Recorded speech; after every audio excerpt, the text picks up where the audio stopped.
Nii, aga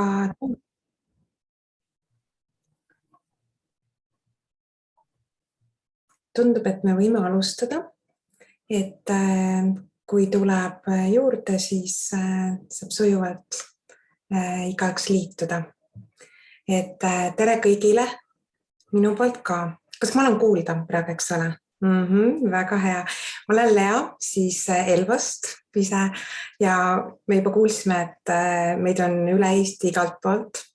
Hästi tore on näha, et on neid, kes on igal korral olnud ja on neid, kes on täitsa esimest korda täna siin ka. Et te olete teinud täna väga hea valiku ja näita Nathan veel kord venekeelset tõlget seda slaidi. Et meid on võimalik täna jälgida nii eesti keeles kui ka vene keeles. Venekeelse tõlke saate siit alt paremalt, nii nagu see slaid näitab. Ja ma räägin sissejuhatuseks kõigile veel kord üle, et võib-olla mõni ei tea, et meil on see 6. webinar juba ja see webinarid on seotud siis meie kiriku ajakirjaga Koduteel. Et me võtame alati fookusteema ja sellel korral oli piibli teema ja räägime natuke lisaks veel, et selleks, et webinaril osaleda, ei pea olema lugenud seda Koduteelt, aga see on midagi juurde, et ajakirjas on räägitud piibli ajaloo kohta, piibli usaldusväärsusest, piibli aktuaalsusest, isiklikest kogemustest ja pähklid jäid tänaseks õhtuks meile siis magustoiduks vaatame, kuidas siis me pähklitega hakkama saama ja siis täna kavast nii palju, et 2 tundi on jäänud või 2 tundi on meil ainult tegelikult tegeleda sellise elu ühe tähtsaima nagu küsimusega või teemaga, et kuskil natuke teeme soojendust, tutvume meie tänaste kõnelejatega ja siis meil on sõna on nüüd Annele ja Margile kuni kella 7, siis meid sujuvalt Nathan paneb gruppidesse, kus me saame rahulikult või meil on võimalus igaühel natuke sõna sekka rääkida ja arutada pool tundi ja siis me tuleme kõik tagasi. Et selline üldine kava on siis meil täna. Kes me oleme siin? Et mõned on ilmselt liitumas, mõned vaatavad salvestuses, aga meil on siin erinevatest kogudustest, metodisti kirikust, registreerinud seas oli ka baptisti kirikust, Nelipühist, Valguse teelt ja Elusõna kogudusest, et hästi tore, et on võib-olla kuskilt veel. Ja igal juhul tore, et piibel on ju meil kõigil ühine pühakiri. Palvetame.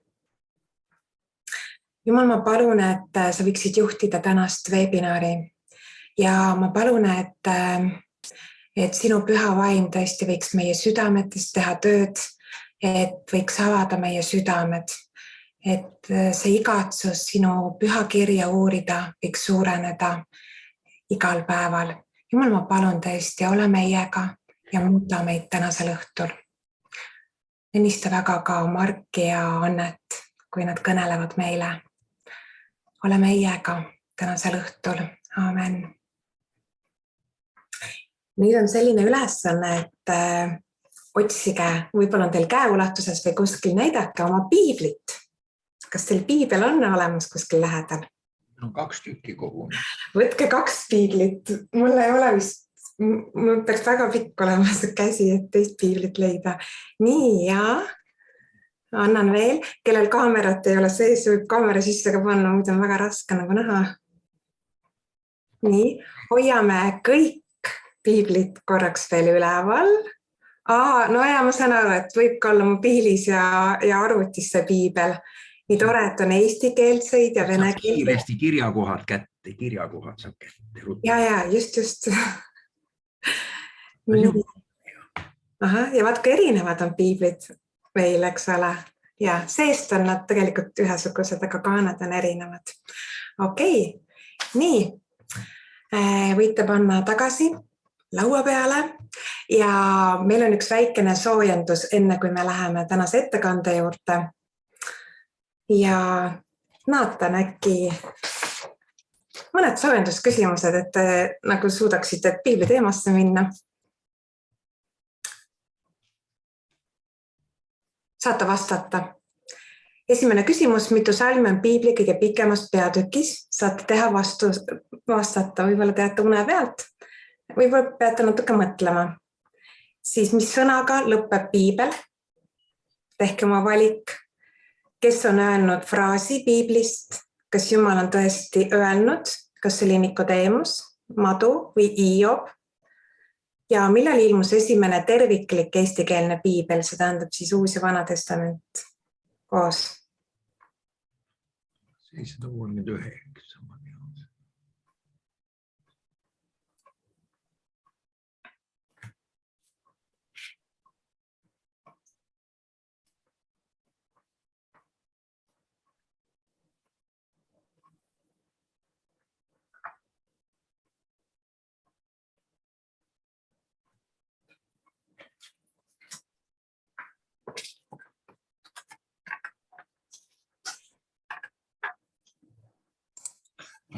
Et siis kõik saavad julgelt vastata, kõik vastused on anonüümsed. Ei saa teada, kes millist vastust vastas, aga pärast vaatame üle kõik need, milline vastus on kõige populaarsem olnud siin siis.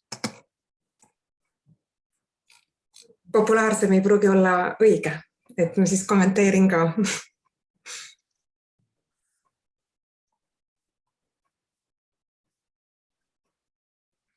Aga hetkel on 15 vastust, nii et ootame veel mõne hetke.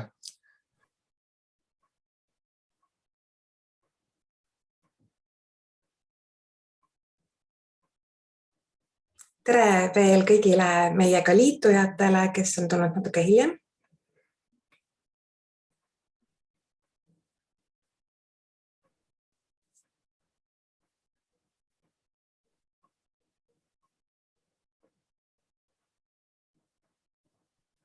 Et siin oli siis küsimus kõige pikema peatüki kohta.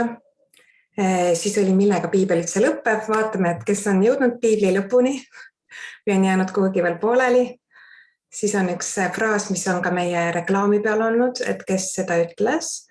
Ja millal siis meie armas kodumaa sai eestikeelse piibli täies mahus. Naatan, kuidas seis on? Meie nobenäppudel, kuidas on läinud? Nobenäppudel on olnud 2,5 minutit aega vastata ja 18 vastust on tulnud.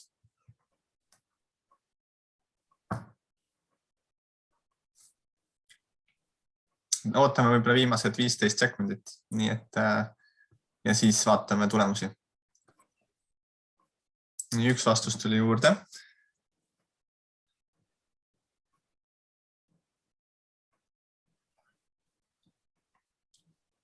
Nii.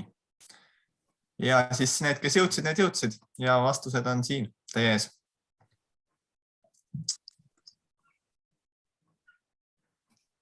Nii, Psalm 119 on meie tänased osalejad üsna hästi kursis, et see on siis kõige pikem peatükk, et kui te hommikul mõtlete, et ma kähku ühe peatüki loen ja see juhtub olema 119, siis nii kiiresti see ei lähegi. Et 176 on siis õige, et 176 salmi on selles, mis sõnaga piibel lõpeb, võite kontrollida, see on tõepoolest aamen. Nii, kes on öelnud fraasi, kas Jumal on tõesti öelnud, et see on siis saatan maa kujul ja see on siis piibli algusest. Selline ka Nikodeemus oli küsimustega ja ka Hiob küsis küsimusi tõepoolest. Ja 4. küsimus, millal ilmus esimene terviklik eestikeelne piibel on siis, te teate seda, ma näen siin vastustest 1739, küll need ka teised aastaarvud on piibliga seotud. Nii, aga Rauno, räägi meile tänastest kõnelejatest. Tere õhtust kõigile minu poolt. Mina saan tutvustada teile tänaseid külalisi. Anne Saluraid ja Mark Nelson. Nemad mõlemad on olnud ka minu õpetajad. Anne Saluraid õpetas induktiivset piibliõpet mulle seminaris, kreeka keelt ka muidugi. Olen väga tänulik talle. Eriti tänulik olen selle kreeka keele õppe eest ja see oli väga põnev. Soovitan kõigile. Ja Mark Nelson andis rohkemaid aineid, aga tulevad meelde ka sealt hermeneutika tunnid, kus oli tore arutleda ja kõik tunnid, mida Mark andis ka Uut Testamenti ja Vanat Testamenti ja need olid väga põnevad ja kasulikud ja nad mõlemad on väga armsad inimesed ja head õpetajad. Teevad oma tööd südamega. Tere Mark ja tere Anne. Kui te nüüd vastate, millise kirjakohaga piiblist te hetkel olete, kuidas öelda, millised kirjakohad teil hetkel täna piiblist käsil on? Te olete ju tegelikult meile tänased need pähklitangid, kes siis aitavad neid raskeid kohti purustada ja selgemaks saada, sest me tahame olla ikkagi need, kes vaatavad ja mõistavad seda sõna ja ei ütle, et see sõna on kõva või ränk ja me ei taha ära minna, me tahame mõista ja aru saada ja oleme siia tulnud, et teie abi siis kasutada selleks. Milliste kirjakohtade juures te olete täna? No kui ma võin esimesena vastata. Palun. Et ma mõtlesin, et ma räägin natukene seadusest, sest see küsimus on ikka kristlastele, et milliseid käske ja seadusi tuleb pidada.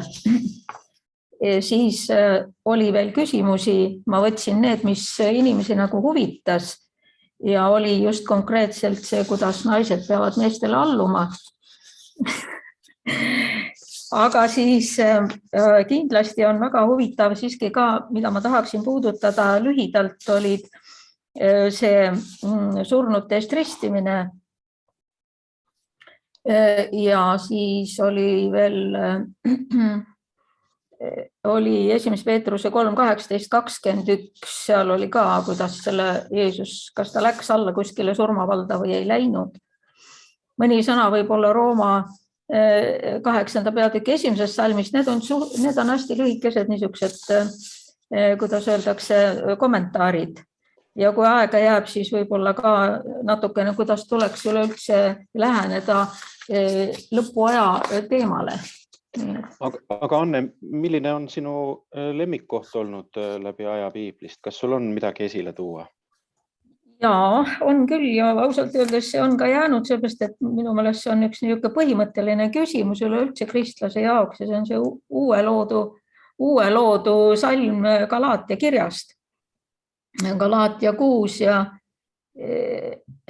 15 ja 16a veel, sest ei ümberlõikamine ega ümberlõikamatus ole midagi, vaid uus loodu ja kõigile, kes just seda juhtnööri mööda käivad, neile olgu rahu ja alastus ja Jumala Iisraelile. Et see uue loodu küsimus on minu jaoks alati olnud väga põnev, nagu, kuidas see praktiliselt töötab ja millist on need teoloogilised tagamaad. Tänan sind. Mark, ole hea. Kas võiksid ka meile rääkida, milliste kirjakohtadega oled pead murdnud ja milline on sinu lemmikkirjakoht, kui võib selle välja tuua nõnda? No lemmikkirjakoht on raske, see on raske küsimus vastata. Ma ütlen ausalt, mul ei ole lemmikkirjakoht. Ja ma seletan natuke miks, natuke hilja. Aga kui oleks pressitud, mis oleks lemmikud, siis ma ütleks esimese 3 peatükid piiblis, viimase 3 peatükid piiblis ja Johannes evangeelium 1 ja 17, et on natuke Jeesusest seal keskel. Aga ma ei saa anda 1 või 2 konkreetsed salmid. Ja tegelikult siis, mida ma teen, kui rääkisime Annega plaanist, plaan on, et ma annan pigem nagu juhtnööre, kuidas me tegeleme üldse piibliga, et saaksime neid raske kirjakoha aru saada ja tegeleda, mis on meie alguspunkt. alguspunktid, aga ma kasutan mõned huvitavad näided, aga ma ei anna konkreetset, ei ütle konkreetselt nüüd, et tahan natuke üllatused tulevad. Tänan teid. Kas me võime oma asjadega edasi minna? Mis Lea ütled, kas tänased esinejad või siis meie abilised võivad siis jätkata oma tunniga? Ja, Anne ja Mark, aga palun. Ma mõtlen, Mark, et kui sa räägid piibli lugemisest rohkem, et võib-olla sa alustad siis. Ja, ma võin. Aga ma jagan siis minu ekraan teiega või ühe minu ekraani. Nii, ma teen seda natuke ümber, et ma ikkagi näen teie nägud. See on raske õpetada või rääkida, kui ma näen ainult minu pilt ja minu slaid ja mitte teie nägud. Nii. Loodan, et te näete slaid nüüd. Nii, aga räägime siis piiblist. Ja piibel on imeilus raamat, eks.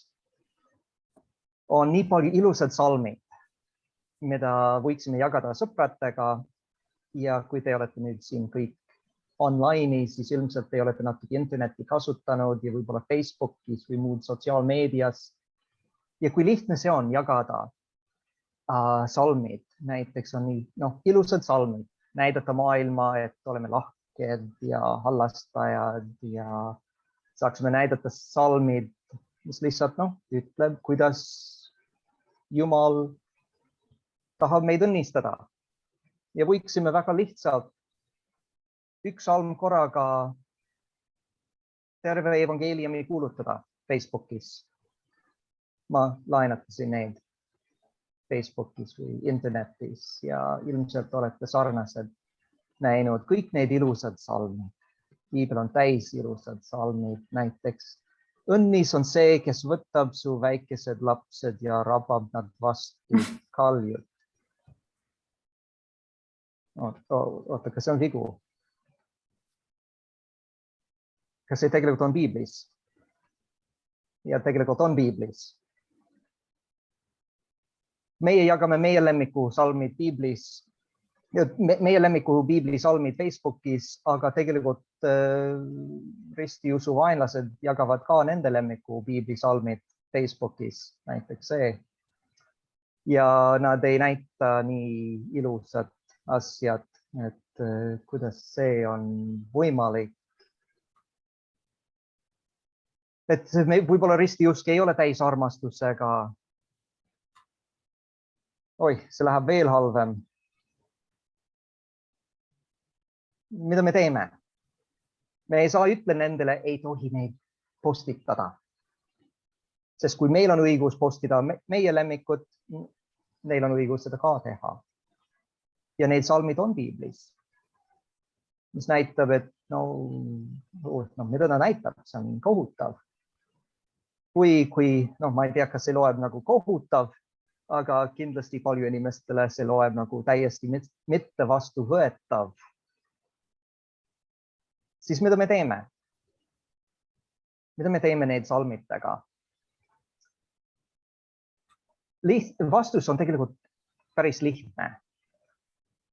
Jumala plaan piiblile või piibliga ei olnud, et salmid oleks postitud sotsiaalmeedias. Jumala plaan ei olnud, et me võtaksime üks salm ja joonista ilus pilt seal ringi ja pane seda seinale. Tegelikult meie köögisein on üks või kaks salmid ilusa raamis. See ei ole halb.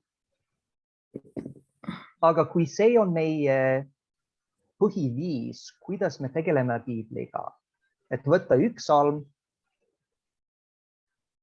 ja vaata, kui ilus see on.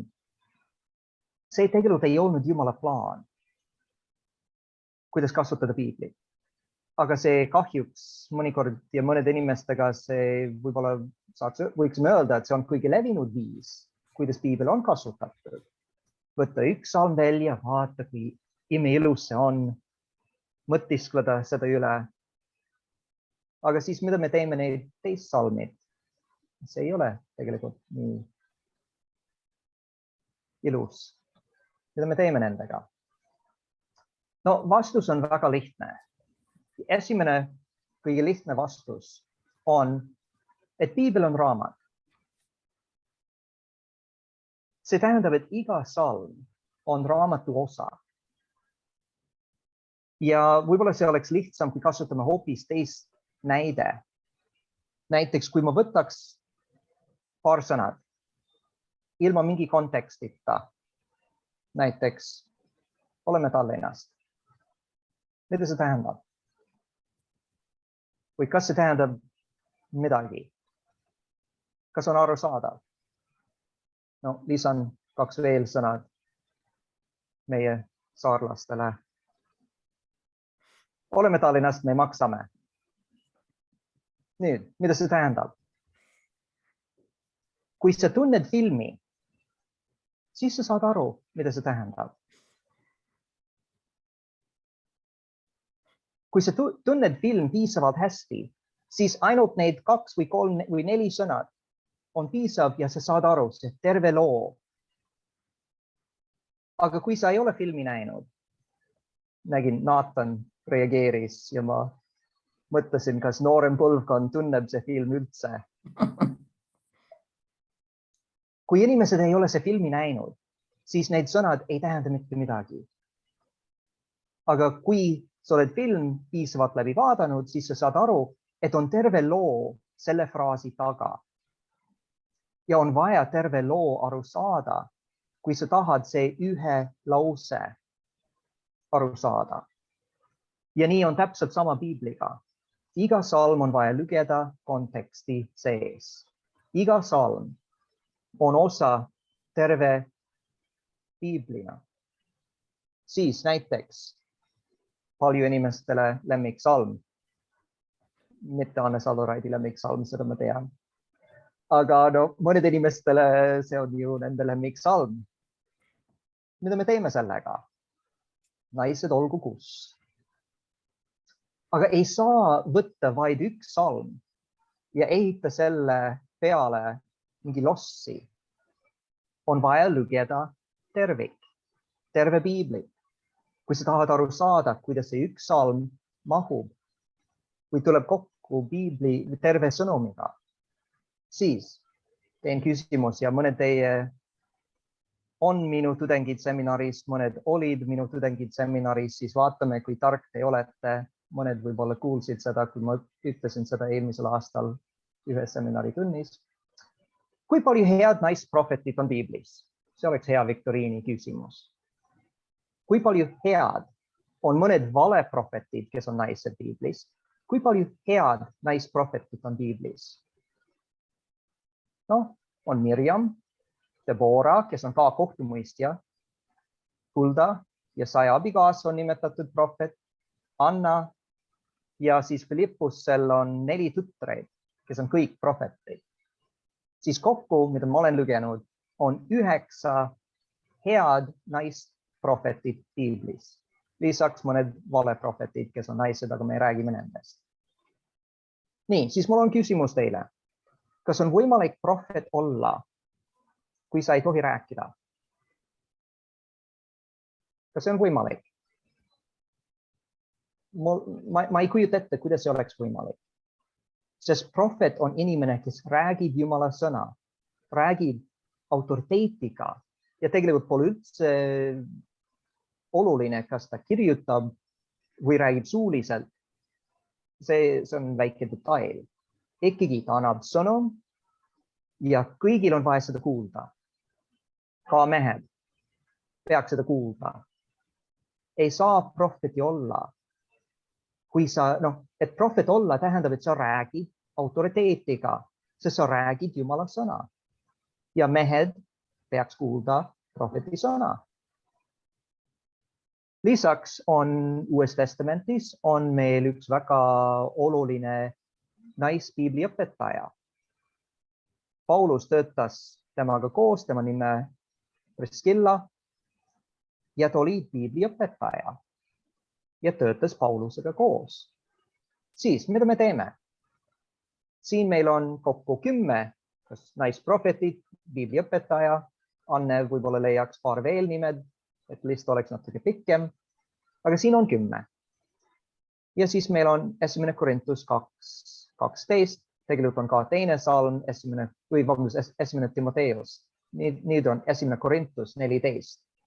On 2 salmid Uues Testamendis, mis ütleb, et naised peaks olla, kus.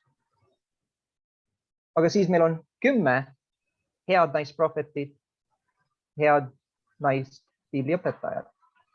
Mida me teeme sellega? Piibel on üks tervik. Me usume, et terve piibel on inspireeritud Jumala poolt. Mida see tähendab? See tähendab, et see õige tõlgendus 1. Timoteus 2:12 on see tõlgendus, mis on nõus see tervikuga. Ei tohi valida vaid üks salm ja ehita selle peale oma lossi. Samuti ei tohi valida enamus. Okei, on 10 head naisprohvetit ja ainult 2, mis ütleb, et naised peaks olla kus, siis lihtsalt ignoreerime neid. Ei, seda ei tohi ka teha. On vaja leia tõlgendus, mis võtab kõik need kokku. Me olime antud ainult väga vähe aega, siis ei saa väga palju detaile sellele minna, võib-olla Anne jätkub natuke sellest konkreetselt ka. Siis ma ei proovi terve vastust teile anda. Ma lihtsalt tahan seda kasutada nagu näide, et on vaja võtta see tervik, mitte ainult see üks salm, aga vaata, kuidas see üks salm mahub kokku see tervikuga ja võtta aeg palves, mõtiskleda, uurida, paluda pühavaimu juhtimist ja mõelda ja uurida, et leia tasakaalutud arusaamine. Teame, et Paulus töötas koos Priscillaiga, ta austasid Philippusse 4 tütreid. Kas on loogiline, et siis see sama mees annaks täiesti universaalne seadus, et naised peaks kogu aeg alati olgu vaikne? See ei ole väga loogiline. Mida see tähendab on, et võib-olla meil on vaja tunnistada, et on midagi veel siin, mida ma hetkel ei näe, mida ma võib-olla hetkel ei saa täiesti aru. Aga kui ma usun, et terve piibel on Jumala poolt inspireeritud, ma ei tohi valida vaid üks salm ja ehita selle peale minu lossi. On vaja leia palves, paluda pühavaimu juhtimine, uurida, mõelda, kuidas ma panin see kõik kokku. Sest on üks autor, see on Jumal. Alati peame võtta piibel nagu tervik. See on see kõige oluline punkt. Ja nii nagu filmitega on vaja siis see terve süžee tundma. Enne sa proovid öelda, mida see üks lause filmis, üks tsitaat tegelikult tähendab. Siis, mis on piibli põhisüžee või põhisõnum? Väga lihtne. Alustada alguses, loe algusest. Ja siin. Alusta algusest. 1. Mooses. 1. peatükk. Eesti piiblis on väga kasulik pealkirjad. Te olete need kindlasti näinud. Need ei ole Jumala sõna osa tegelikult. Eesti piibliselt pani need pealkirjad seal sees, et oleks meile abi ja nad on suur abi meile. Ja Eesti piiblis siis esimene pealkiri on Jumal loob ja õnnistab maailma. See on väga hea pealkiri. Nii, minu ettepanek teile on, kui loete piibel, loe koos väike punase pliiatsiga. või suur pliiats. Alguses see oli suur, aga nüüd see on väiksemaks läinud. See on minu piibli pliiats. Ja iga kord ma näen sõna, mis kordab näiteks või mis on oluline või fraas või salm, mis on tõesti puudutab mind. Ma võtan minu pliiats ja ma joonistan ümber või teen ringi. Et järgmine kord ma tulen tagasi, siis ma mäletan. Esimene peatükk piiblis. Võta väike punase pliiats, ümber joonista. Iga kord on sõna hea. Iga kord sõna hea ilmub esimene peatükis. Ja teine sõna, mis on oluline, on sõna õnnistada või õnnistas. Kui sa teeks, sa näeks, et 7 korda esimene peatükk on öeldud, et see, mida Jumal lõi, on hea. Ja 2 korda on sõna õnnistus või kuidas täpselt on, õnnistas või õnnistas. Mida see tähendab? Kõige olulised küsimused, kui me loeme piiblit, on need küsimused, mida see tekst näitab Jumalast ja mida see näitab minust. Esimene Mooses, esimene peatükk. See loomine, maailma loomine. Mida Jumal tahab, et me näeme, on, et kõik, mida Jumal on teinud, on hea. 7 korda ta kordab. Ja 2 korda tuleb õnnistusi. See näitab, et Jumal teeb hea, Jumal tahab meid õnnistada, mida see näitab Jumalast. Jumal on hea, Jumal on armastav, Jumal tahab meid õnnistada. See on see algus. Ja täpselt nii nagu filmi, kui sa ei tea, kes see tegelane on, siis sa ei saa tõlgendada see, mida ta ütleb või see, mida ta teeb. Sul on vaja teada, kes see tegelane on. Jumal on hea. Jumal on Jumal, kes tahab meid õnnistada. Ja kõik algab sellest. Aga siis kohe, mis juhtub? 3. peatükk. Inimesed pöörduvad Jumalalt ära. Meie valisime olla mitte sõnakuulelik. Ja patt ilmub, te olete kõik seda lugenud, teate sellest. Aga patt ilmub meie valiku tõttu. Jumal tahtsid meile hea anda, tahtsid õnnistada meid, meie valisime pattu. Ja patt toob tagajärg. On kohtuotsus, on karistus. Siin me ka õpime midagi muud Jumalast. Jumal on suverään. Jumal on hea, Jumal tahab õnnistada, aga Jumal on ka suverään. Ja tal on see õigus kohtumõistja olla. Aga kui me mäletame, et ta on hea, siis ta on hea kohtumõistja. Ta on õiglane. Ja kohe ikkagi enne see karistus on täiesti välja öeldud Jumala poolt, 3. peatükk. Jumal tuleb tagasi õnnistusega.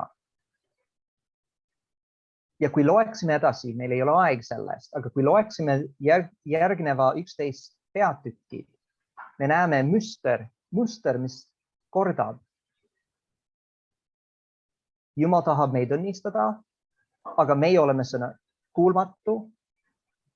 Meie teeme patt toob karistus. Ja kohe Jumal tuleb tagasi õnnistusega. Ja see siis algab uuesti. Jälle meie teeme pattu, jälle patt toob karistus ja jälle Jumal tuleb tagasi õnnistusega. Piibel on lugu heast Jumalast, kes tahab meid õnnistada. Aga meie oleme sõnakuulmatu. Ja see toob tagajärgi. Ja see läheb edasi terve piibli läbi. Kuni tipppunkt on Jeesus. Jeesus on see tipppunkt. Kui Jumal annab meile see võimalus päästmine leida, et me oleksime päästetud meie pattudest. Aga see ka ei ole see lõpp. Piibel lõpeb viimase peatükkidega, kui meil on see uus loomine, see viimane õnnistus, mis kestab igavesti. Ja lõplikult siis õnnistus võidab. Siis terve piibel tegeleb selle ühe looga, kuidas hea Jumal tahab meid õnnistada. Meie oleme sõnakuulmatu. Me teeme pattu, pattu on karistus, pattu palk on surm. Jumalal on see õigus kohtumõistja olla ja seda ta teeb. Ta on suverään, aga ta on ka armastus. Ja Jumal avab see tee Jeesuse kaudu tulla tagasi õnnistusele. Siis iga piiblisalm, iga need raske salmid on vaja aru saada nagu selle suur süžee osa. Näiteks need kohutavad salmid, inimsööja salmid, täiesti kohutav. Aga kust on mahub selle suur süžee osana? Nad tuli kogemusest, kui Iisrael oli aastasadu sõnakuulmatu olnud ja toob karistus. Jumal siis lubasid Iisraeli vaenlased sisse tulla. Oli sõda Iisraeli vastu, Paabeli armee tuli sisse, ründasid Iisrael, blokeeris Jeruusalemma. Jumala soov oli neid õnnistada, aga patt toob tagajärjed. Ja see, mis on siin seletatud, on täpselt see tagajärg, mis tuleb, kui meie valime pattu. See on, kuidas see lõppes. Aga Jumala soov oli meid õnnistada. See ei olnud, mida Jumal tahtsid. See ei olnud Jumala ideaaltahe. Ei, see on tagajärg meie pattus. Ja Salm 137. See autor elasid täpselt selle sõda läbi. Ta elasid täpselt selle läbi. Ja see on, millest ta kirjeldab. Meil on terve raamat piiblis, nutulaulud, mis kirjeldab nende kohutavad kogemused, mis neil oli sõja ajal, blokaadi ajal, mis kestis 2 aastat, kuni kõik toit oli läinud. Ja see on täiesti kohutav, aga nad tegi see, mida oli vaja elada. Siis nutulaulud ja Salm 137 näitab nende inimlikku emotsioone, kes on läbi käinud see kõige kohutav olukord, mis on võimalik. Ja nad nuttavad. See näitab nende emotsioon. Iga salm piiblis ei näita Jumala ideaaltahe. Sellepärast, et maailm ei ole see ideaal, mida Jumal tahtsid. Meie valisime pattu ja me elame selle tagajärgidega. Jumal töötab see reaalsusega. Siis on vaja küsida, kas see on Jumala ideaalne tahe, see salm, mida me lugeme, või kas see on seotud kas see on meie pattu tõttu? Kas see oli mõeldud nagu hea eeskuju meile? Kindlasti mitte. Oli mõeldud näidata, et võiksime nutta nendega koos, kes kannatavad. Ja nende emotsioone ei saa lihtsalt ignoreerida. Ei, ära nutta. Ei, neil on õigus nutma, kui nad on läbi käinud nii kohutavad asjad. Üks lugu, see on ka hea näide, on see Jefta tütre loo. See on ka kohutav lugu kohtumõistja raamatus, kuidas mees annab rumal tõotus ja selle tõttu ta ohverdab oma tütar. Kohutav. ja see oli nagu te lugete siin. Ta andis issandale tõotusse.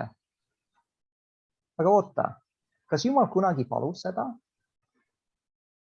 Ei, kindlasti mitte. Tegelikult vastupidi, Jumal ütles väga selgelt, Moosese seadus ei tohi seda teha. Inimohver on Jumalale täiesti mitte vastuvõetav. See oli osa kaananlaste kultuuri, nende religioonides see oli osa. Aga Jumal ütles väga selgelt, seda ei tohi teha. Me ei saa loe vaid üks salm või üks loo ja ütle, see on piiblis, siis see on meile eeskuju. Ei, loe see terve kontekst. Loe näiteks see terve kohtumõistja raamat. Ja kui sa vaatad see laiem kohtumõistja raamatu süžee, mis juhtub selles raamatus, sa näeks, et patt on suur probleem. Peatükk 8 ja 17 on meil kaks Iisraeli kangelasi. Gideon on kangelane, meil on Gideon Laager, kangelane, usukangelane, aga ta langes pärast ebajumala teenimisele. Mikka peatükk 17 tegi ka. Kohtumõistja peatükk 16. Simson läks Hoora naise juurde. Kohtumõistja raamatu süžee näitab, kui pattune Iisrael oli sellel ajal.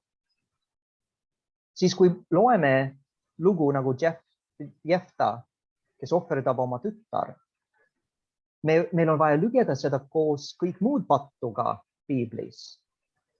Või nagu kui me loeme kuidas Taavet rikkus abielu Batsebaga. See on ka piiblis. Aga kas see on hea eeskuju meile? Kui loeme tekst, kui loeme see terve raamat või see raamatu osa, kas see oli mõeldud meile nagu hea eeskuju? Või kas oli mõeldud nagu hoiatus meile? Kohtumõistja raamat, terve raamat on hoiatus meile. Ära tee nagu Iisrael tegi tol ajal. Taavet ja Batseba, sama lugu, see on väga selge, kui sa loed see terve loo, et Jumal ei olnud hea meel sellega. See oli halb, see oli patt. Ja patt tõi Taavetile ja Taaveti perele kohutav tagajärgi. On vaja loe see terve kontekst ja küsi ennast, mis juhtub siin? Kas see on Jumala mõeldud nagu hea eeskuju meile või nagu hoiatus? Aga see kõige oluline on, ja nüüd teeme lühike paus, appi meie aeg liigub. Okei, siis seda me ei tee. Aga kui mul on üks asi, teeme seda. Kõik lülitab kiiresti mikrofon sisse. Ütleme kõik koos kõva häälega. Loodan, et ei tule kohutav Kaja. Kui on Kaja Rüütel siin, head Kajad on tere tulnud, aga loodan mitte kohutavad Kajad. Ja kõik ütlevad koos minuga. Ma luban. Mitte kunagi lugeda vaid ühte salmi. Mitte kunagi lugeda vaid ühte salmi. Nii, väga hea. Ma luban mitte kunagi lugeda vaid ühte salmi. Sest see on see põhiprobleem. See kõige levinud probleem. Inimesed vaatavad ühte salmi ja ütleb, vaata, kui kohutav see on. Ja nad ei võtta aeg. Kus hääl jäi? Vaata terve filmi juht. Ja viimane siis, enne ma annan aeg Annele ja me lähme kuni pärast 7, vabandust, aga nii juhtub. Lihtsalt teeme. Teine kõige oluline punkt. Esimene on loe terve kontekst. Ja teine on see küsimus. Kui me loeme piiblit, kas me tunneme see Jumal, kes on piibli autor? See tegelikult on see kõige oluline küsimus. Sest kui me tunneme teda ja kui me saame aru, kes ta on, et ta on hea ja ta tahtsid algusest meid head teha. Ta tahtsid algusest meid õnnistada. See on, mida Jumal tahab. Kui me teame seda, kui me tunneme, siis on palju lihtsam aru saada, et ahaa, kui on asi, mida ma ei saa aru ja on palju asjad, tunnistan ise, ma ei saa aru. Aga ma tean, et Jumal on hea. Ma tean, et Jumal tahab meid õnnistada. Pärast ma ei tunne halb öelda, Jumal, ma ei saa kõik aru, aga ma usaldan sind. Ja ma kummardada sinu ette. Ikkagi, kui on asjad, mida ma ikkagi ei saa aru, kui on mulle raske või teeb mulle emotsionaalne probleem. Kui see teeb mulle probleem, ma lihtsalt, mul on probleem selle salmiga. Aga Jumal, ma tean, kes sa oled. Ja ma olen valmis kummardada sinu ette. Sest sa oled Jumal, ma ei ole. Sa oled palju targem kui mina. Sinu arusaamine sellest, mis on hea ja halb, on palju parem kui minu arusaamine. Ma olen nagu väike laps. Jumal ette. Ja kui me oleme valmis seda teha, see tegelikult on see kõige oluline. See on see kõige oluline tööriist. See ei tähendab, et okei, siis meil ei ole vaja enam mõelda. Ei ole vaja lihtsalt usaldame ja see on kõik. Ei. Ikkagi on vaja uurida, proovida aru saada, tulla seminarile, õppida 3 aastat. No ikkagi on vaja õppida ja mõtle. Aga kui oleme valmis alustada ja lõpetada selle hoiakuga, et Jumal, ma tean, sa oled Jumal ja ma ei ole. Sa oled targem kui mina, ma kummardan sinu ette, ikkagi kui ma ei saa aru, ikkagi kui see on mulle raske. See tegelikult on see kõige olulisem. Kuidas tegeleda neid raske salmitega.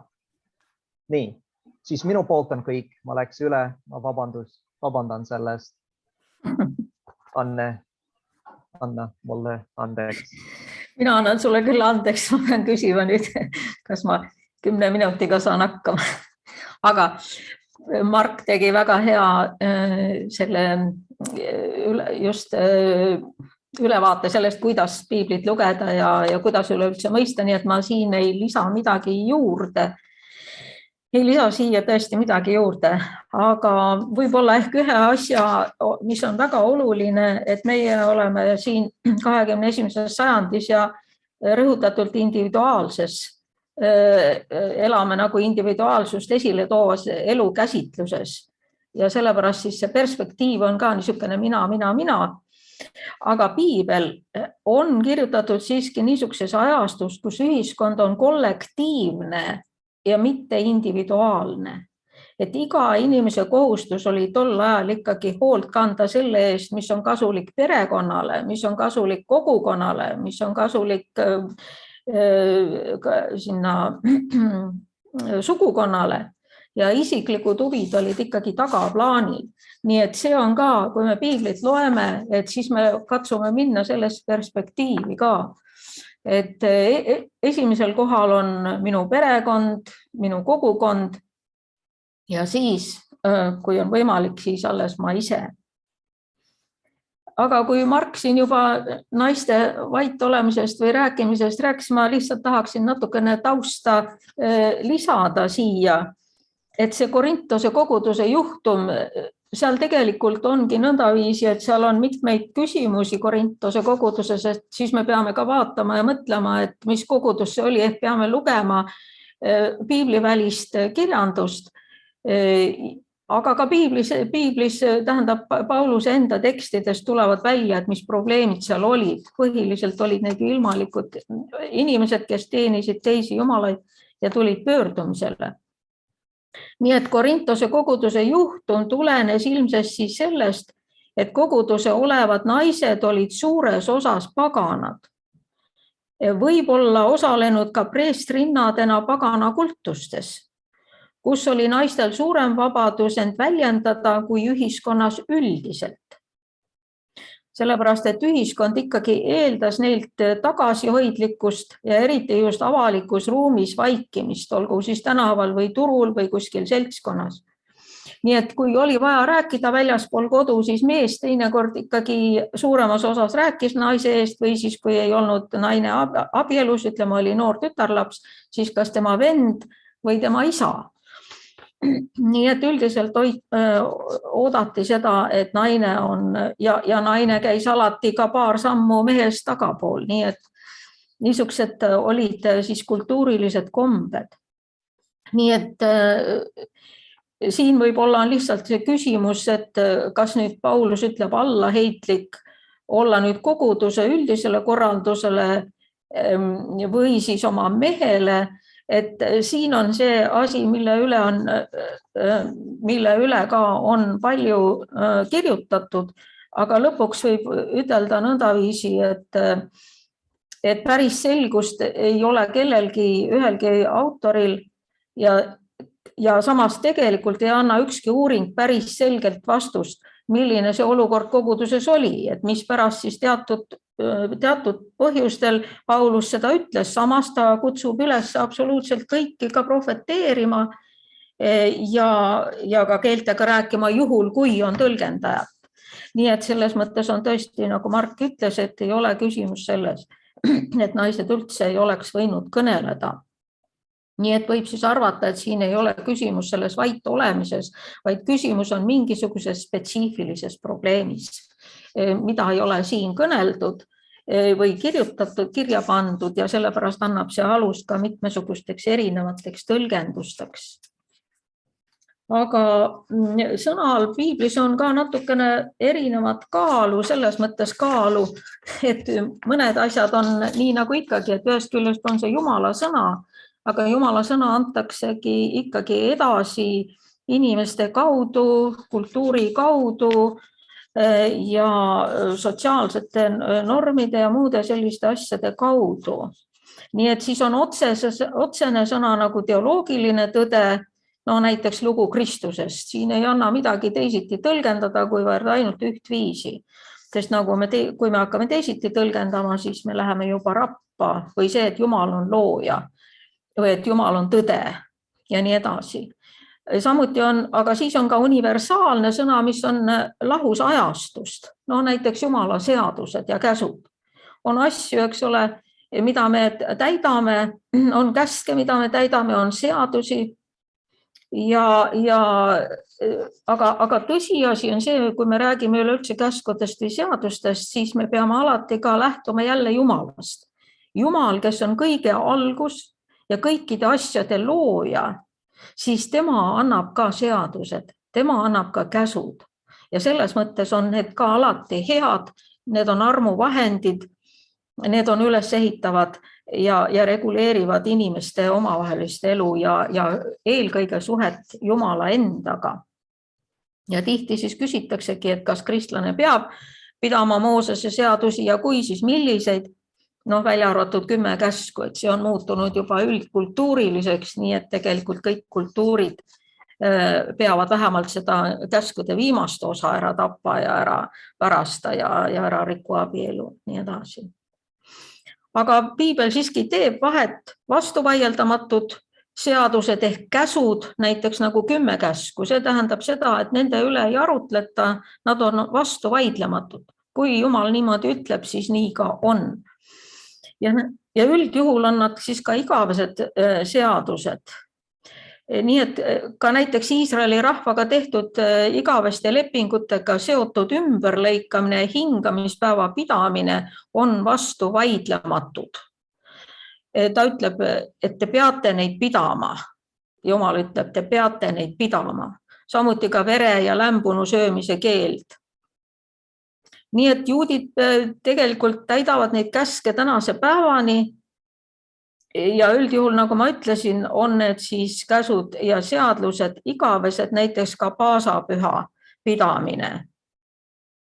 Aga samas on niisuguseid seadusi, nagu on, neid nimetatakse ka põhjuslikeks, mis on antud spetsiifiliste olukordade lahendamiseks.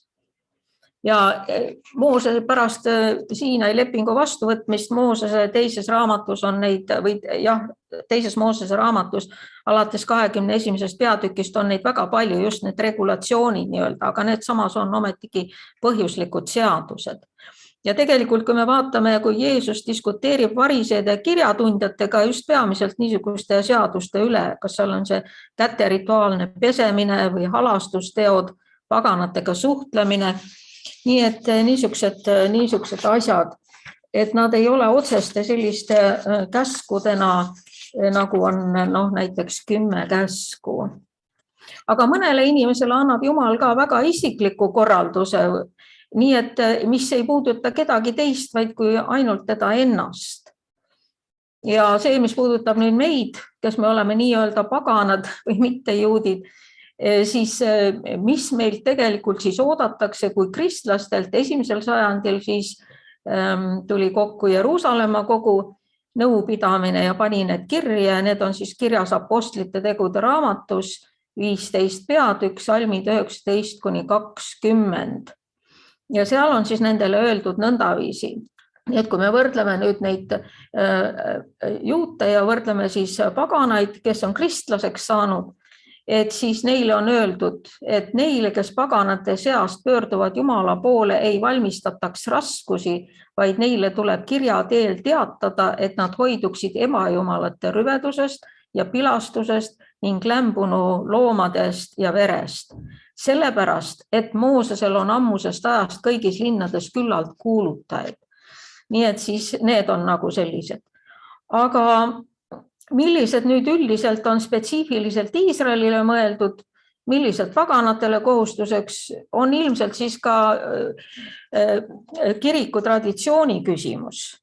Et kui me võtame nagu selle aluseks, mida nüüd siis Jeruusalemma nõupidamine pani ette ja kuidas me tänapäeval elame, et näiteks ümberlõikamine pole kombeks kristlastele, sest see puudutab konkreetselt Abrahamiga tehtud lepingut ja Jeruusalemma nõupidamist. Aga näiteks seal tehtud otsust, eks ole, see puudutab ainult nagu Abrahamiga tehtud lepingut ja juute, aga hingamispäeva me ometigi peame. Ja siin võiks siis öelda sellepärast, et Jumal eraldas ja seadis selle juba loomisloos. Kuigi see on ka käsuna Siinai lepingu juures, et ka juudid peavad hingamispäeva. Aga selles mõttes hingamispäevad selline, see öeldakse, see tuleb nagu Jumalalt see initsiatiiv, see päeva pühitsemine, see päeva eraldamine, see tuleb Jumalalt juba enne Abrahami ja enne Kristust. Nii et siin on sellised asjad. Aga kuna aeg on juba tegelikult täis, siis ma tahaksin siiski mõnel küsimusel, mis olid konkreetselt küsimused saadetud, et need ei jääks siis vastamata. 1. Peetruse 3, 18, 21. 1. Peetruse, võtame lahti selle 3 ja siin on siis lugu sellest, jah, et alates 18. salmist oli küsimus konkreetselt ja siin on siis, et Kristus kannatas pattude pärast ühe ainsa korra õige ülekohtuste eest, et ta neid juhiks Jumala juurde, olles küll ihu poolest surnud, ent elustatud püha vaimu läbi. Nüüd siis mina loen tavaliselt alati asesõnad kõik ka isikuliselt, siis pühas vaimus Jeesus läks ja kuulutas vangis olevaile vaimudele. Ja siin oligi siis küsimus, et kas ta siis läks alla surmavalda ja kuulutas seal olevatele vangidele. Siis siin tuleks seda tuleks lugeda ehk nõndaviisi ja kuulutas vangis olevaile vaimudele, kes olid olnud, kes need siis olid need vangid, kes olid olnud sõnakuulmatud muiste kui Jumala pikk meel ootas Noa päevel laeva valmistamise ajal, milles vähesed, see tähendab 8 hinge veest päästeti. Nii et tegelikult siis on siin öeldud seda, et nüüd praegu sellel ajal, kui Peetrus seda kirjutab, on need, kes Noa aegsed, kes Noa sõnumit vastu võtnud, ta ehitas oma laeva ju 100 aastat, eks ole, see oli nagu Kristuse kuulutus. Aga nad uppusid kõik, sest pärast ju seda tuli veeuputus, salm 20, ja nad olid päästmata. Nii et selles mõttes siin Peetrus ei ütle midagi muud, kui et nad on praegu vangis sellepärast, et nad ei võtnud päästet vastu. Nüüd vangis pimeduses olevaile vangidele, see on Noa aegsetele, kes Noa sõnumit vastu ei võtnud 100 aasta jooksul ja hukkusid sellepärast veeuputuses. Nad on päästmata. Ehk siis, ja samuti siis Noa kuulutas nagu Jeesuski püha vaimu läbi. Ehk see on siis seletus. Ja nüüd Peetrus ütleb selle võrdkujuna, ehk võrdkujuna, eks ole, eeskujuna. Päästab teidki nüüd ristimine, mis ei ole lihaliku rüvelduse kõrvaldamine. Et kuidas me siis seda võiksime ka lugeda 21. Vaid hea südametunnistuse taotlemine Jumalalt Jeesuse Kristuse ülestõusmine kaudu. Nii et võrdkuju on see, need, kes ei võtnud Noa kuulutust vastu, need uppusid. Ja nüüd siis Peetrus ütleb, nii et Noa loo võrdkujuna päästab teidki nüüd veega ristimine, mis ei ole lihaliku rüvedluse kõrvaldamine või ihumustuse, vaid hea südametunnistuse taotlemine. Kreeka keeles võib lugeda ka hea südametunnistuse palumine Jumalalt Jeesuse Kristuse ülestõusmise kaudu. See tähendab seda, et see on võimalik nüüd ainult pärast seda, kui Jeesus Kristus on surnuist üles tõusnud ja istub Jumala paremal käel, nagu Peetrus ütlebki, kes on läinud taevasse ja on Jumala paremal käel, kus temale on alistatud inglid, meelevallad ja väed. Nii et iseenesest kirja koht ei olegi väga keeruline. Aga siis. Ja teine oli siis 1. Korintuse 15:29, see on see surnute eest ristimine. Ma siiski räägin seda ka. Vaatame palju siis. 1. Korintuse 15:29.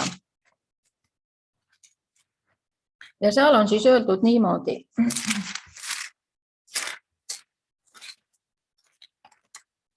Teine Korintus on see. Et mida teeksid muidu need, keda surnute eest ristitakse? Kui surnud üldse ei äratata, milleks nad lasevad end siis ristida surnute eest? See on tõesti väga kummaline, sest siin Paulus selgitab konkreetselt Kristuse surnuist ülestõusmise tähendust jällegi Korintuse kogudusele. Ja põhimõtteliselt siis toob Paulus illustreerimiseks ühe tolleaegse valeõpetuse. Siin võiks tänapäeval mõelda mormoonidele, kes teevad seda sama. Võib-olla sealt nad ongi võtnud selle eeskuju. On aga heaks kinnituseks see näide, et Kristus on surnuist üles äratatud. Ehk siin tuleb välja Pauluse selline iroonia. Ta ütleb, et isegi nemad, kes siis surnute eest ristivad, usuvad ülestõusmist. Miks nad muidu seda teeksid, kui surnud üldse ei äratata? Nii et see on jälle niisugune omane Paulusele, ta teinekord toob niisugust väikest irooniat sisse ja siin on see samuti. Ja nüüd 3. sajandis siis elanud kiriku isa Püha Krisostoomus siis ka kirjeldab seda valeõpetust ja seal oli siis nõndaviisi seda protseduuri surnute eest ristimiselt järgimiselt ja ta kirjutab siis, kui potentsiaalne ristitav juhtus pärast katehumeeni ja enne ristimistalitus surema, siis peideti surnu voodi alla elav mees. Surnu mehe voodi juurde jõudes rääkisid siis ristijad surnult küsides, kas ta tahab saada ristitud. Ja kui nüüd surnu loomulikult ei vastanud, siis vastas, jah, ma tahan see mees, kes oli voodi all. Ja nõndaviisi siis ristiti see surnu. Sellepärast, et ta ütles jah. Nii et siis see ongi see elav surnute eest ristimine, sellepärast usuti, et ilma ristimata taevasse ei pääse. Nii et näetegi jällegi väga lihtne seletus, eks ole. et aga Paulus just kasutab seda ühiskonnas seda valeõpetust, mis on ja toob siis jälle, et Paulus kasutab üleüldse selliseid väga tugevaid illustratsioone ja niisuguseid äärmuseid, et siis välja tuua oma nagu sõnumit. Nii, aeg on jõudnud, ega vist rohkem täna ei jõua midagi rääkida, kuidas siin need moderaatorid on. Mis nad ütlevad mulle? Ma arvan, et ütleme selle akadeemilise veerandtunni võime ilusti teha 19.15, et siis saame grupis rääkida. Peale gruppi on ka tegelikult teil veel aega. Et kas sa tahad, Anne, praegu midagi lisada või siis praegu pärast grupi tööd? Kuidas sa tunned? Jah, pärast võib grupis küll. Ma mõtlesin, et see just konkreetselt see, mis on jällegi Korintuse kirjas see peakatmise küsimus, et siin on tegelikult probleem ei ole milleski muus kui lihtsalt eestikeelses tõlkes. Et kui me läheme, vahest ma olen frustreeritud selle pärast, et kui me läheme vaatame, milliseid sõnu kasutatakse naiste meeste kohta, siis me saame aru, et tegemist on abielu meeste ja abielu naistega. Ja nende omavahelised suhted olid väga reguleeritud ja nagu ma juba ütlesin, eks ole, et ühiskonnas oli selline tava, et avalikus kohas ja kodust väljas siis naine pidas nagu sellist tagasihoidlikku, oli tagasihoidlik ja temalt oodati nagu seda. Ja nüüd see pea katmine ja see, mis puudutab ka seda pea küsimust, kefalee on kreeka keeles, et tegelikult ta ei tähenda mitte ainult pead, vaid ta tähendab ka, kes on kõrgem, kes on ülem. Nii ütleme, pea on ka meie, tegelikult on ju kõige kõrgem, eks ole. Nii et selles mõttes ta tulebki siit puht sellisest füüsilisest väljanägemistest, pea ongi kõige kõrgem nagu. Ja siin on küsimus ka sellises au, et kas sa tood oma käitumisega, millist muljet sa jätad väljaspool oma mehest või näiteks nagu siis ütleme niimoodi, kuidas siin see võiks olla, kui Paulus seda paneks nüüd nõndaviisi või tegelikult meie paneksime nüüd niimoodi, nagu teda võiks lugeda, siis on iga mees on oma eluga au Kristusele, iga mees toob oma eluga au Kristusele, sest Kristus on temast kõrgem. Abielu naine toob oma eluviisiga au mehele või abikaasale, sest ta on temast kõrgem. Ja Kristus toob esile Jumala au, sest Jumal on ka Kristusest kõrgem.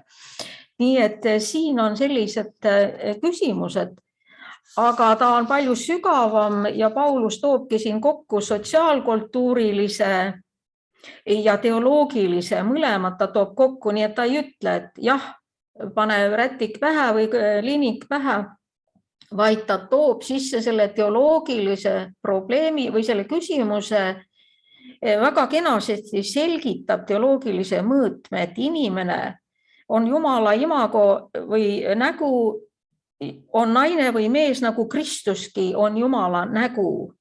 Ja Kristus on toonud au Jumalale ja niimoodi kultuuri kontekstist lähtuvalt toob ka naine oma olemise, oma käitumisega siis au oma mehele näidates, et tema eest kantakse hoolt.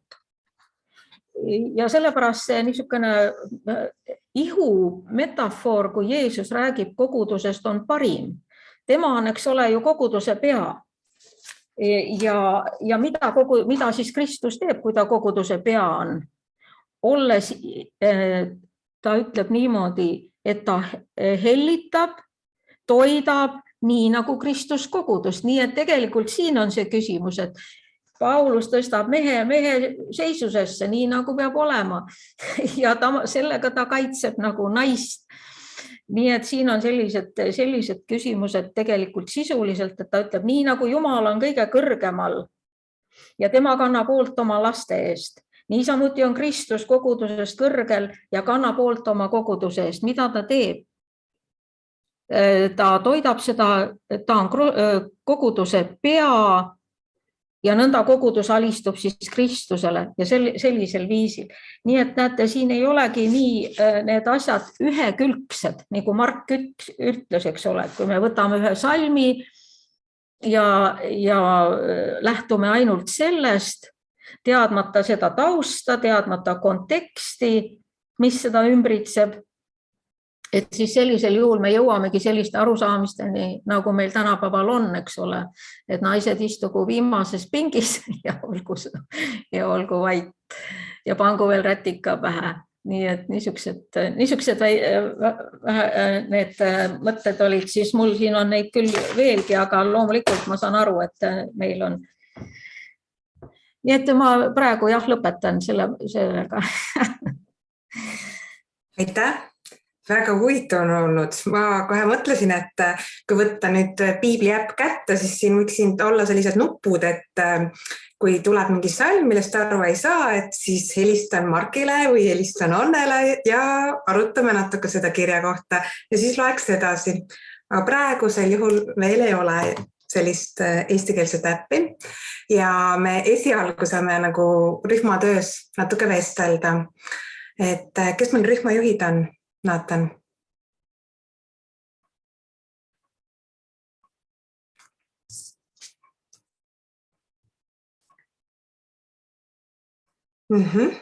Ja nii Kaupo, Irina, Ele, Lea ja Mariana on siis täna rühmajuhid, et meil on aega 20 minutit kindlasti, eks ole.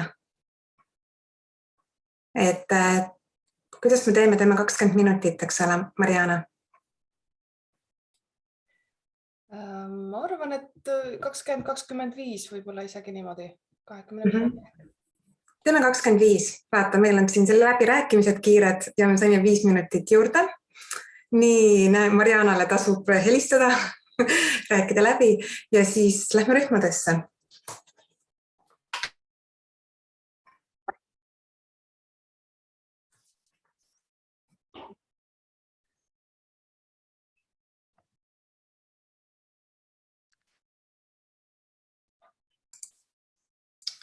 Nii ja tere tulemast tagasi kõikidele grupi arutelu ajast.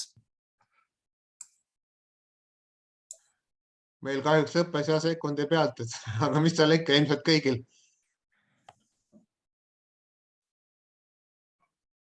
Nii oli. Et nii tore, ma näen, et Anne ja Mark on ka meil olemas ja tahaks küsida või kasutada teie teadmisi.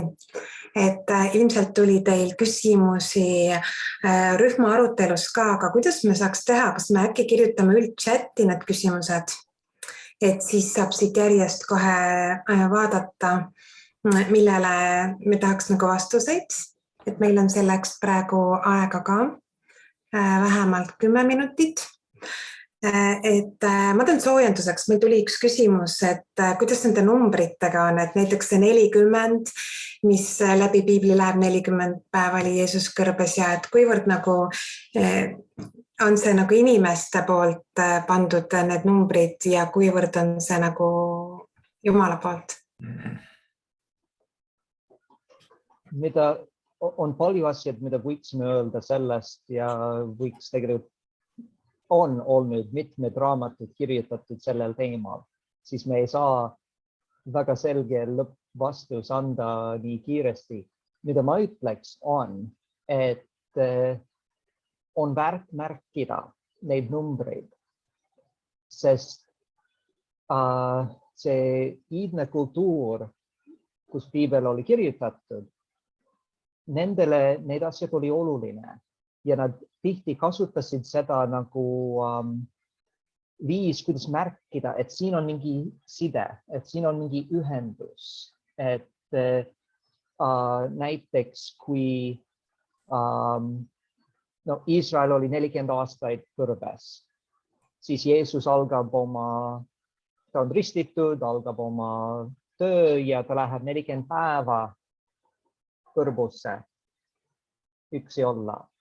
No see kindlasti on, see evangeeliumi autorid tahavad, et me mõtleme, et siin on mingi side, siin on mingi paralleel, mille üle võiksime mõelda ja mõelda, et siin on midagi, siis ma ei proovi kiire vastus anda, aga ma ütlen, et kindlasti märkida need ja siis märkida neid sided ja mõtle üle, miks see on ja uurida, et see kindlasti on väärt uurida.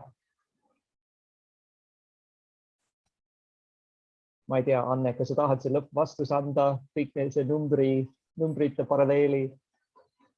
Sul on nüüd hetkel. Ei lõplikku kindlasti mitte, aga seoses nüüd ilmutuse raamatu piiblitundidega ma siiski vaatasin, et ta lähtub ikkagi palju juutlikust traditsioonist ja mis on siis nagu need jumalikud arvud või need pühad arvud, need täisarvud ja puudulikud arvud, et 666 on ju tegelikult inimese arv ja 7 on jumala arv ja 40 on täisarv. Et 40 võib olla tõesti täpselt 40 päeva, aga ta võib olla ka ühe sündmuse lõpliku valmimise aeg. Nii et nagu selles mõttes Mooses võis olla 40 aastat kõrbes või Jeesus ka, eks ole, aga see võis olla ka üks teatud periood. Nii et selles mõttes siin ei saagi nagu lõplikku ja niisugust otsest vastust anda. Ja väga palju kasutatakse just see arvude küsimus või arvude asi on väga nagu levinud just 1. sajandil, et need teati, mida miski arv tähendab ja kasutati neid niimoodi. Nii, meil on siin chatist, te võite ka jälgida paar küsimust. Jah, ma vaatasin, siin oli, teen selle chati lahti. Verivorsti küsimus, jah. Ja ma nägin seda ja siis ma vaatasin 1. Korintuse 8. peatükis räägib siis Paulus ebajumalatele ohverdatud lihast. Nii et siin on ka see küsimus, juutidele on keelatud igasugune veresöömine ja samuti selliste loomade söömine, mida nad ei tea, kuidas need tapetud on ja seda käsku nad peavad tänase päevani. No see, mis puudutab kristlasi, et siis Paulus siin ja see küsimus oli ka esimeses koguduses just selle tõttu, et kui mindi turult liha ostma, siis ei teatud, kas see on tulnud konkreetselt siis ebajumala templist, mis on järgi jäänud ja toodud turule see liha. Ja kas seda tohib süüa, sest kui ta teda sööb, siis võib-olla ta osaleb nagu kaudselt selles ebajumala ohvrile peetud rituaalis. Ja Paulus siis kirjutab sellest 8. peatükis 1. Korintuse kirjas ja ta ütleb, et kui kõikidel ei ole tunnetust, mõned ju söövad harjumusest ebajumalatega täniseda liha ja just nagu ebajumala ohverdatud ja sisetunne, kellel on nõrk, saab määritud. Ehk siis aga ta ütleb, kuid samas söök ei vii meid jumalale lähemale, kui me ei söö seda liha, ei jää me millestki ilma. Ega me saa ka mingit kasu, kui me sööme. Ja nii, et ta jätab selle üldiselt vabaks ja kuskil ta ütleb ka niimoodi, võib-olla Mark, sa tead seda kirja kohta, et kui te lähete külla, teile midagi ette pannakse, siis sööge seda, mis teile ette pannakse, küsimata, mis see on. Nii et selles mõttes siin ei ole ka konkreetselt, ta räägib siin isiklikust nagu sellest tunnetusest ja kas see kõnetab su vastu, kas selles mõttes ta su südametunnistuse vastu räägib või ei räägi, et see just nagu oleks patt. Aga see jah. Ma mõtlesin, et ma võin chatis panna lihtsalt mõned peatükid, mida igaüks, kes tahab selle teema rohkem lugeda, võib neid kodust lugeda ja mõtiskleda, palvete üle rääkida sellest, sest see on ka väga hea näide sellest, millest ma rääkisin, et kui võtame üks salmi, siis nii on, siis meil on väga tihti probleem. Meil on vaja võtta see tervik ja eriti see tervik, nüüd me räägime, mida Uus Testament õpetab kuidas me tegeleme see Vana Testamenti seadus rituaalidega, mida me teeme nagu kristlastega. See on suur teema. Ma panin siin kiiresti chatis mõned peatükid erinevad Uue Testamendi raamatutest, mida võiks lihtsalt lugeda. Kirjuta aga 1. Korintuse 10. peatükk, ma leidsin selle üles, 27. salm. Kui keegi uskmatust kutsub teid külla, te tahate minna, siis sööge kõike, mida teile ette pannakse, kõhklemata sisetunde pärast. Aga ta lõpuks ikkagi ütleb, niisiis, kas te sööte või joote või teete midagi muud või jätate seda tegemata, kõik, mida te teete, tehke seda Jumala austamiseks. Aga mitte vennale komistuseks. Nii et siin ta annab väga häid nagu selles mõttes nõuandeid, aga ta ei ütle lõplikult, et seda tee või seda ära tee.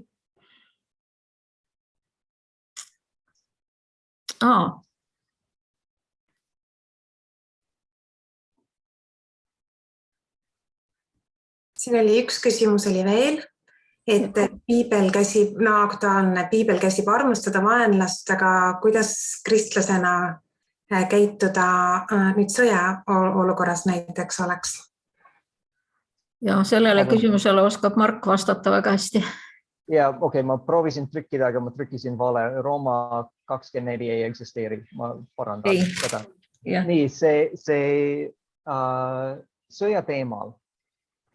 Lähen tagasi, vaatan, kuidas täpselt oli kirjutatud. See on ka väga hea näide, kui keeruline see on. Raudkindel piibel käsitab armastada vaenlast. Jumal on armastus. Loomulikult, see on raudkindel. Aga me oleme ka pattuse maailmas. Siis Jumala ideaal on või oleks, et me kõik oleksime Eedeni ajas, ilma pattuta, elaksime õnnistatud elu paradiisis. Eks? See on Jumala ideaal. Kas kõik on sellega nõus? Ma loodan, et olete nõus. See on see, mis tuleb ilmutuste raamatu viimase peatükis, uus taeva, uus maa, oleme tagasi Eedeni ajas, tagasi paradiisis. See on see, mida Jumal tahab. Aga meie tõttu on patt. Me elame pattuse maailmas. Siis on see raske dilemma. Teame, mis on ideaal, aga me ei ela ideaalses maailmas. Ja sõda on see kõige suurim võib-olla näide sellest, et loomulikult see ei ole see, mida Jumal tahab. Kindlasti mitte. Aga Jumala ideaal, me rikkusime juba see ideaal. Meil on vaja tegeleda see reaalse maailmaga. Ja kui see vaatame siis, kuidas piibel tegeleb see suure teemaga, me näeme, et on palju inimesed, kes on nimetatud usukangelased Hebrea kirjas, kes oli sõjamehed. Sest me elame pattuse maailmas ja meil on vaja tegeleda sellega, meil on vaja kaitsta neid, kes on süüdi. Siis minu arvamus on, et kui sa vaatad piibeli ja vaatad, kuidas Jumala mehed, usukangelased oli antud ikkagi mõnikord käsk sõtta minna, et võitle. See ei ole see, mitte sellepärast, et see on Jumala ideaal, aga sellepärast, et me elame pattuse maailmas ja kõige suurim näide on neid sõdad, kus on väga selge, et me kaitseme neid, kes on süütu. Et see on õige teha minu arvamuses. Siis ma ei ole patsifist ja enamus, ma ei ole lugenud, hääletus pole olnud. Aga mida ma tean, ma arvan, et enamus kristlased läbi ajad pole olnud patsifistid. Üldiselt enamus on kirikut on lubanud või on öeldud, et jah, sõda on alati patt. Selles mõttes, et see on osa pattuse maailmas. aga mõnikord seda on vaja teha. Kahjuks, aga see on väga raske ja see on ka siis isiklik küsimus igas olukorras, mida ma teen. Kas ma kasutan vägivaldne kaitsta minu abikaasa või minu laps, kui on mingi, kui on mingi rünnak, kas ma teeks seda? See on isiklik küsimus, mida iga inimene on vaja vasta ja iga olukord on erinevad, siis ei ole mingi lihtne vastus, mis sobib iga kontekst. No siin on üks küsimus, on sellest Matteuse 10:34-39, millest me ka rääkisime siin vahepeal Markiga. Et siin kas Jumal on tulnud tooma rahu või mõõka, nüüd see jätkab seda eelmist teemat. Et siin on kindlasti küsimus, esiteks metafoori kaudu on siis öeldud, et see teisiti võiks öelda konflikt, siis Jumala riigi ja selle maailma, Jumala maailma ja selle maailma vahel, et need kaks ei sobi nagu kokku. Nad kuidagi moodi ei sobitu kokku, et nad põrkavad, et siin on küsimus konkreetselt selles konfliktis, mida põhjustab see, eriti tolleaegses ühiskonnas, kui keegi perekonnast sai kristlaseks. Ta võidi sellepärast ka perekonnast lihtsalt välja heita. Nii et siin on nagu sellised nagu, et selle mõõga asemel võiks kasutada sellist sõna või see mõte iseenesest on see konflikt nagu. Aga mina ise esitasin, siin on veel esitasin küsimuse konkreetselt selle 4. käsu kohta. Sa pead oma ema ja isa austama, et su päevi pikendataks sellel maal, mille issand su Jumal sulle annab. Ja siin on siis haiged ja vanad ei viidud enam kõrbesse, et nad eutanaasia kaudu lahkuksid, vaid nende eest hoolitsid. See tähendab, et kõigi potentsiaalne eluiga kasvas, usaldus ühiskonna vastu kasvas, hirm põlvkondade vahel ja nii edasi. Aga kui võtta nüüd tervet seda 10 käsku, mis algab sellega, mina olen issand sinu Jumal, kes tõi sind Egiptuse maalt orjuse kojast välja, sul ei tohi olla muid jumalaid minu palge kõrval ega üleüldse sõnaga. See tähendabki, mina pean olema sinule nüüd ainus Jumal ja ma olen su päästnud ju tegelikult, siin ei ole küll seda öeldud, seda ma räägin nüüd taustaks, et ta ju tõi nad Egiptusest välja sellepärast, et ta oli Abrahamile tõotanud maa.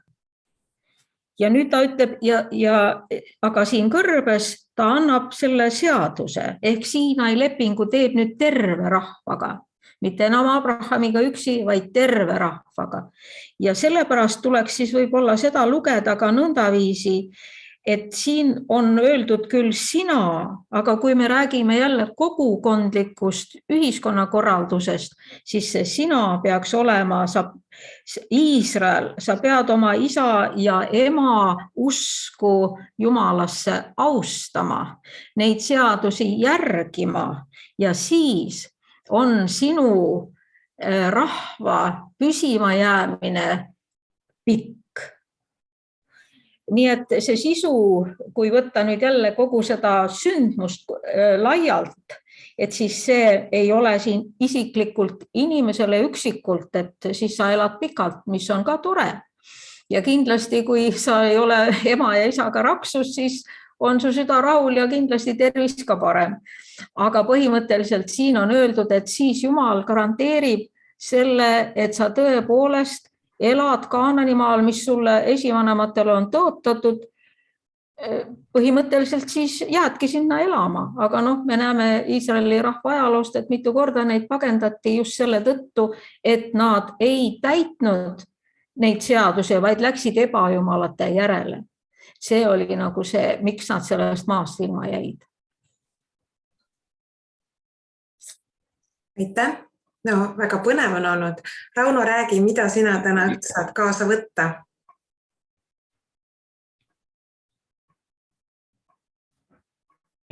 Jaa, ma saan väga palju kaasa võtta. Meile tuletati jätkuvalt meelde, et iga salm on osa tervikust, piibliraamatust ja on ka osa kontekstist ja on vaja mõista tervikut, et selline tasakaalukas arusaamine piiblist, see on oluline. Ja väga oluline on see, et mida tekst räägib Jumalast ja mida ta räägib minu olukorrast ja et meil oleks piiblit lugedes see, kuidas öelda, autoriga osadus. See on ka väga oluline ja Anne ka ütles, et suhe Jumala endaga. Et kui see on meil olemas, siis meil on palju lihtsam nendele küsimustele vastata peale selle, et me terviktekstiga mõistame, aga see elav suhe Jumalaga, autoriga. Sellised mõtted. Väga hea. Tegelikult saavad kõik oma mõtteid kirja panna, et me saadame tagasiside teile ja sellest on meile väga palju kasu, kui te panete kirja oma mõtted ja ka need, mis võiks olla nagu teisiti. Et siit tuleb tagasiside link juba chati ja emaili peale teile ka, et olge head, võtke natuke aega siis peale webinari ja täitke see. Ja Mariana, räägi ajakirjast. Ikka iga kord on väikene reklaamipaus ka lõpuks enne lahkumist. Väga palju häid mõtteid, aitäh teile Anne ja Mark jagamast ja väga palju selliseid sisukaid mõtteid ka grupi arutelust, aitäh ka selle eest. Veel on väga palju ägedaid mõtteid selle sama pühakirja teemal ajakirjas Koduteel, mis ilmus märtsikuus ja seda saab osta, tellida minu käest www.metodistikirik.ee, sellelt lehelt leiab kindlasti need tellimise info üles ja ka järgmiste numbrite tellimise võimaluse samuti, sest et webinaridega me jätkame ja sellist teemasse sissejuhatust võib-olla kindlasti see ajakirja number aitab, et meil on üldiselt niimoodi, et ajakirja number on enne ja siis tuleb selline webinari õhtu, kus me lähme sellesse teemasse veel süvitsi sisse. Nii et www.metodistikirik.ee. Kas ma võin öelda kommentaari, et viimases Koduteel on tõesti väga head materjali just kuidas lugeda piiblit. Mari Vahermägi ja Tarmo Lilloja räägib ka, kuidas Wesley piiblit luges. Nii et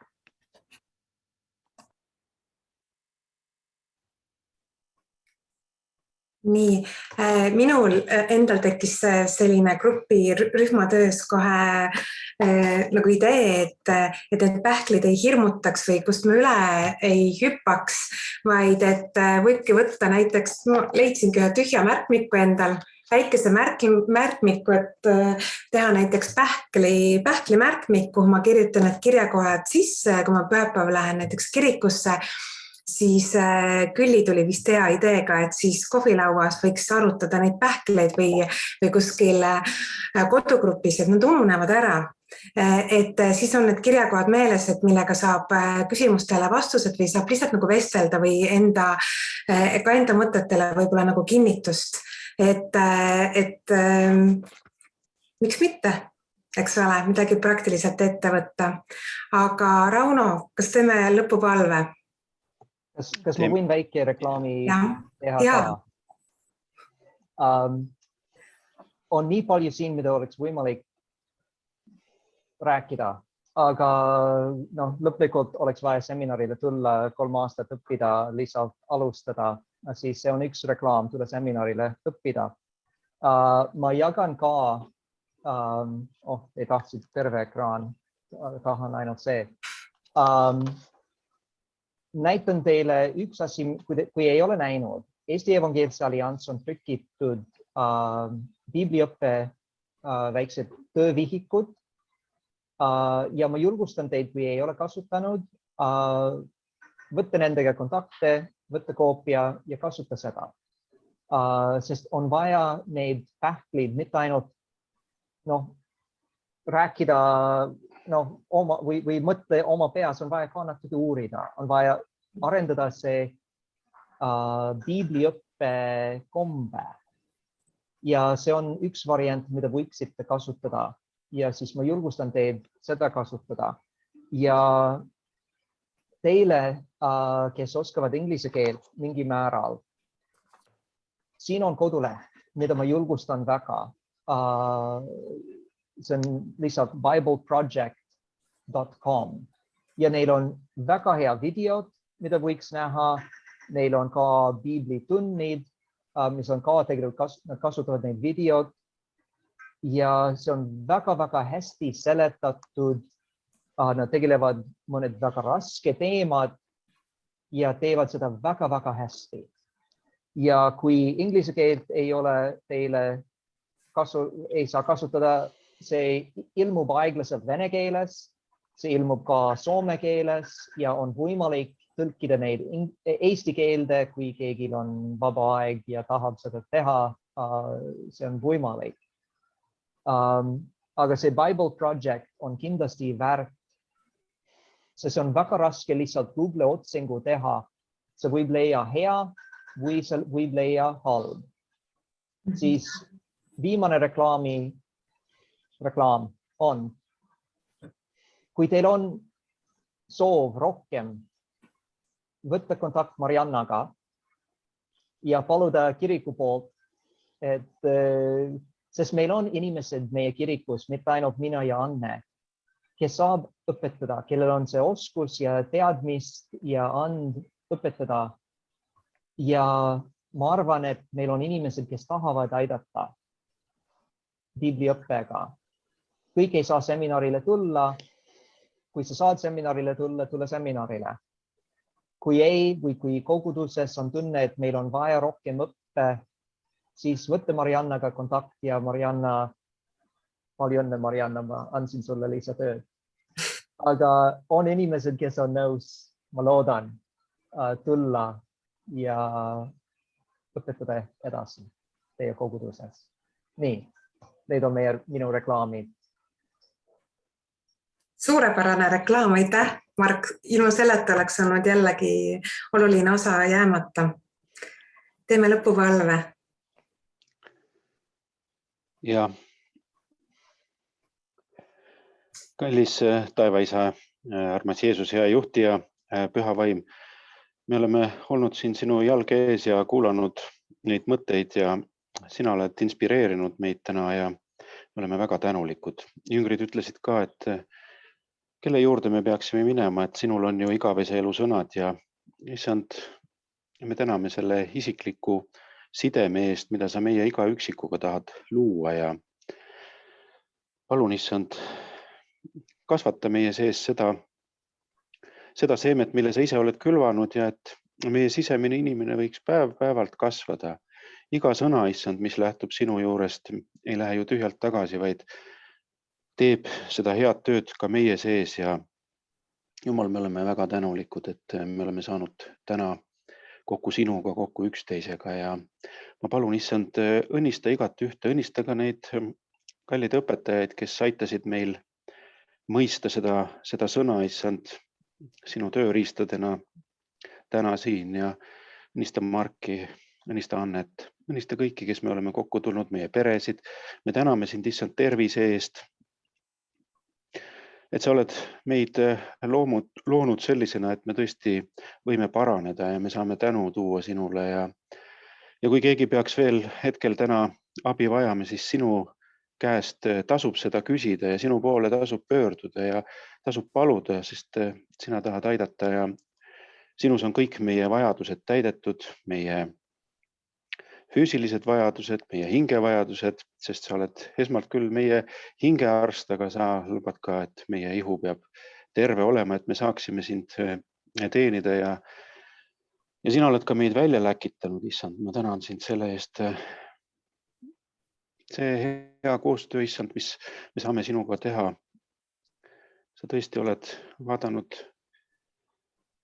või õigemini sa, issand, ei vaata selle peale, millised me täna oleme, vaid tahad meid teha sellisteks, nagu on sinu tahtmine ja issand, et see töö võiks hästi minna ja et me igaüks jõuaksime sinna, kus on sinu tahtmine, sündigu sinu tahtmine meie kõigi juures, et me võiksime pärida selle igavese lootuse, sest sina oled see uudse vili, kes on taevasse läinud isa juurde ja selle tõttu, et issand, sina oled meie patud ristipuule viinud, issand, ja oled meid lunastanud ja oled ukse avanud, ise uks olles. Me saame sinu kaudu, issand, selle osaduse, selle normaalse, selle hea ja selle õige osaduse tagasi, mis on inimese jaoks loodud, mille issand sina oled meie jaoks teinud ja sa hoiad meid ja kaitsed ja kannad sellel teel. Jeesus, ma tõesti tänan sind selle tänase osaduse eest ja palun, et sina, lootuse Jumal, täidaks meid kõigi rahu ja rõõmuga usus, et meil oleks küllaga lootust püha vaimu väes. Aamen. Aitäh Naatanile, Marianale ja Raunole, aga eelkõige Annele ja Margile tänase õhtu eest. Näeme jälle.